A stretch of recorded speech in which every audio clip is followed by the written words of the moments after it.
un homme rempli de sagesse.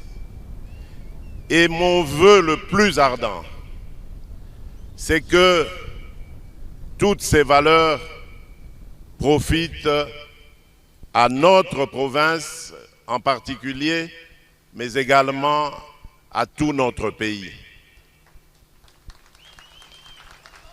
Parce que j'ai fait de mon mandat à la tête de mon pays un mandat pour lutter contre les antivaleurs.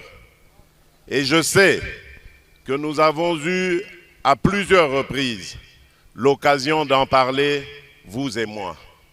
Voilà pourquoi je le dis pour ceux qui ne le savent pas. Monseigneur Emmanuel Bernard Kassanda est un grand homme, un homme de valeur.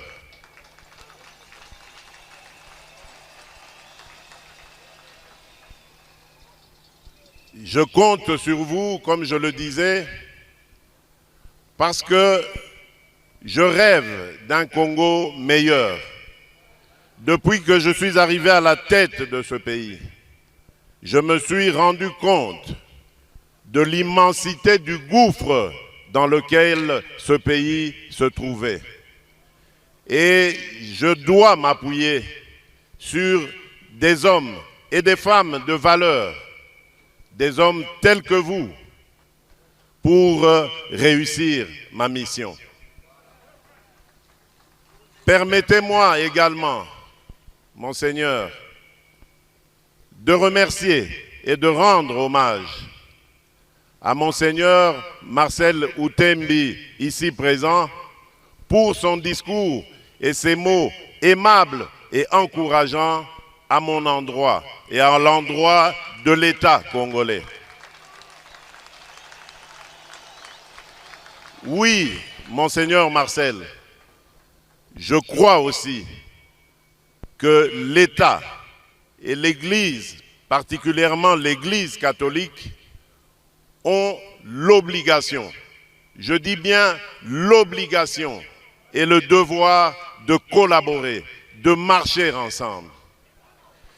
Et c'est peut-être ici l'occasion pour moi de tirer la sonnette d'alarme par rapport à une certaine dérive constatée au sein de l'Église catholique.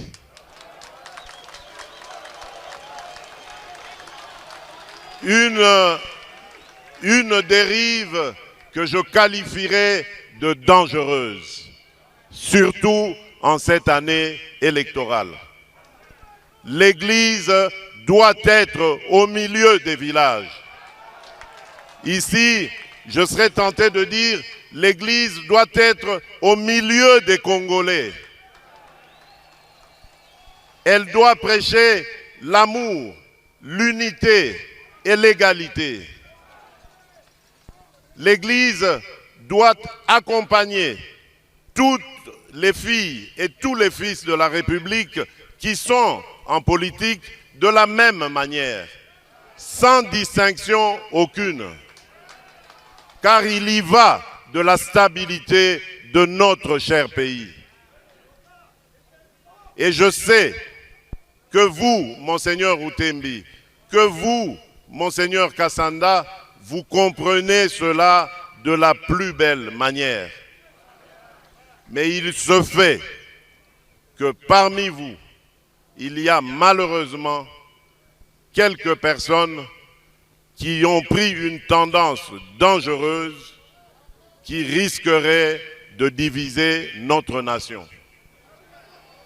En tant que garant de l'unité de cette nation, je me sens obligé de dire que je n'accepterai jamais une telle dérive. Je continuerai, parce que j'y crois, à entretenir les meilleures relations avec l'Église en général et l'Église catholique en particulier. Je ne lésinerai sur aucun moyen pour aider cette institution qui nous est si chère et qui est si chère à mon cœur, pour qu'elle se solidifie et qu'elle reprenne son combat que nous avons toujours admiré, le combat qui a fait de nous aujourd'hui des hommes et des femmes éduqués, remplis de valeurs. Oui, c'est grâce à cette Église que je veux revoir, prendre le devant pour nous aider à relever ce Congo qui est malheureusement terrassé à cause des antivaleurs telles que la corruption, telles que le tribalisme, telles que le séparatisme, telles que l'impunité, et j'en passe. Je sais que je peux compter sur vous et sur Dieu pour que cela demeure et soit toujours permanent, c'est-à-dire une relation excellente entre l'Église catholique et l'État. Je vais terminer mon propos en réaffirmant encore ma détermination à garder ce pays uni et à le pacifier. Je ne reculerai pas devant les menaces et les intimidations en tout genre. J'ai passé quasiment les 3/4 de ma vie à combattre aux côtés d'un grand homme. J'ai cité Étienne Tshisekedi Wamulumba, d'heureuse mémoire. Cet homme m'a appris l'amour du Congo et des Congolais. Et donc, je ne serai jamais, au grand jamais, le fossoyeur du Congo et des Congolais. En revanche, je m'attaquerai sans hésitation, sans remords, à tout Congolais qui mettrait en danger la sécurité et la stabilité de notre pays.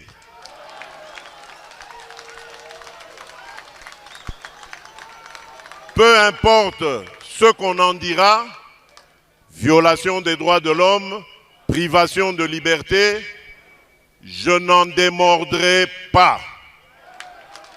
Parce que démocrate je suis, démocrate je resterai. Je n'ai aucune leçon à recevoir de qui que ce soit dans ce domaine. J'ai la charge de protéger et de garantir le bien-être de tous les Congolais, de quelque bord politique qu'ils soient, religieux ou autres idéologiques. Et donc, je ne lésinerai sur aucun moyen pour remplir ma mission du mieux que ce soit. C'est l'histoire et Dieu qui me jugeront. Monseigneur Emmanuel Bernard, encore une fois, je voudrais vous remercier d'être l'homme que vous êtes et de m'avoir associé à cette célébration mémorable et inoubliable. Je suis heureux d'y avoir participé et d'y avoir aussi apporté ma contribution. Je vous souhaite bonne chance, plein succès pour tout ce qui vous reste encore à remplir comme tâche dans notre chère province et dans ce diocèse de Mbuji-Mayi. Que Dieu Tout-Puissant vous bénisse. Nzambi akutwambanda panda kabili ya milonga